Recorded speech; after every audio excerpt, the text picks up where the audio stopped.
ბიზნესის ფული პოლიტიკაში არ იყოს დაბანდებული და შესაბამისად ბიზნესი აკეთოს ბიზნესმა, ხოლო პოლიტიკა აკეთოს პოლიტიკური საქმიანობით დაკავშირებულმა პირებმა. პოლიტიკური აზრის გამოთქმა მალე ბიზნესმენებს შესაძლოა თავისუფლების აღკვეთად დაუჯდეთ.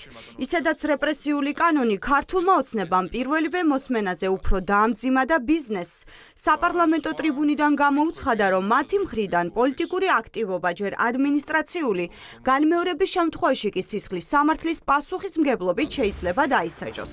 ანუ თუ ბიზნესმენი მიმდინარე მოვლენებს დაგმობს ან ოცნებას ეჭვი გაუჩნდება, რომ რომელიმე აქტივისტს ეხმარება, ან თუნდაც დროშებს ყიდულობს, შესაძლოა ციხეში წავიდეს. რამდენად რელევანტურია დიდი მოცულობის ბიზნესისთვის, რომლისთვისაც 20,000 და 40,000 შესაძლებელია, რომ არ იყოს ნაკლებად ბოჭავი იმისათვის, რომ ძალმართადარღობაზე ხელი აიღოს, ბიზნეს სუბიექტის მიერ, ანუ იურიდიული პირის მიერ პოლიტიკური აქტივობის განხორციელება პირველ ჯერზე იწვევდეს ადმინისტრაციულ პასუხისმგებლობას, ხოლო მეორე და შემდეგ ჯერზე კი სისხლის სამართლებრივ პასუხისმგებლობას. ეს კანონი რომ 1 წლის წინ ყოფილიყო, მაშინ ციხეში გაუშვებდნენ ყველა იმ ბიზნესმენს, ვინც ახალი არჩევნების ჩატარებას და პოლიტპატიმრების გათავისუფლების მოთხოვნით ერთობლივ განცხადებებს აკეთებდნენ და ხელს აწერდნენ. ციხეში უნდა წასულიყვნენ თავად ქართული ოცნების მხარდამჭერი ბიზნესმენებიც, რომლებიც ღიად უჭერდნენ მხარს ქართული ოცნების რუსულ კანონებს. ერთადერთი, ვისაც პოლიტიკური აქტივობა არ აეკრძალებათ, ეს თავად ქართული ოცნების მილიონერი დეპუტატები იქნებიან, რომლებსაც ბიზნესის კეთების პარალელურად დეპუტატის სტატუსიც აქვთ. ის რომ ახლა ბიზნესში დაკავებული პირები, ცნობილი პოპულარული ადამიანები, გამორჩეული პიროვნებები საზოგადოების მიერ არიან პოლიტიკაში არჩეული, ეს არ ნიშნავს იმას, რომ ბიზნესი არის პოლიტიკაში შესული. ჩვენ პოლიტიკოსებს ვერ წავართმევთ იმის უფლებას, რომ ისინი ფლობდნენ წილებს მართვის უფლებით სხვისთვის გადაცემის პირობით, ეს კონსტიტუციაში წერია. კანონპროექტით განისაზღვრება პოლიტიკური პარტიის წევრობის დაუშვებლობის საფუძვლებიც. ქართული ოცნება პოლიტიკაში ყოფნას უკრძალავს არა მხოლოდ არასამთავრობო ორგანიზაციებში დასაქმებულ ადამიანებს, არამედ მაგალითად მედიის წარმომადგენლებსაც. მაგალითად, თუ კი რომელიმე ჟურნალისტი გადაწყვეტს, რომ პოლიტიკაში უნდა წავიდეს და მედიის შემოსავლების 20% უცხოური იყო, მაშინ ამას ვეღარ შეძლებს.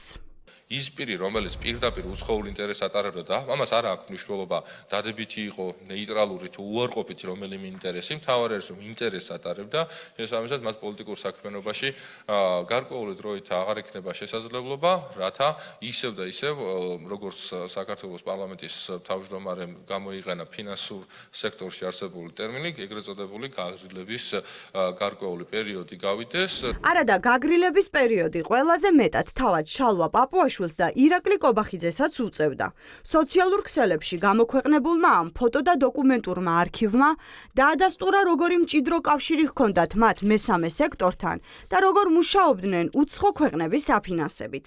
ეს კანონი რომ 2012 წელს ყოფილიყო, ალბათ საუკეთესო შემთხვევაში კობახიძე და პაპუაშვილი ქართული ოცნების სიაში მხოლოდ ბოლოს ჩატარებული არჩევნების დროს მოხვდებოდნენ. ამდენი წელი ამ უნდის წევრი ვარ და შალვა პაპუაშვილის და ირაკლი კობახიძის ტყუილი არ მახსოვს.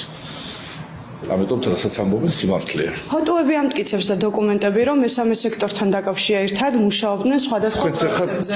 ჩანს რომ ერთად ვართ, მაგრამ ეს ხوار ნიშნავს ერთ გუნდში ვართ. საქართველოს ყავს შესანიშნავი პრემიერ-მინისტრი, შესანიშნავი პარლამენტის თავმჯდომარე შალვა პაპუაშვილი.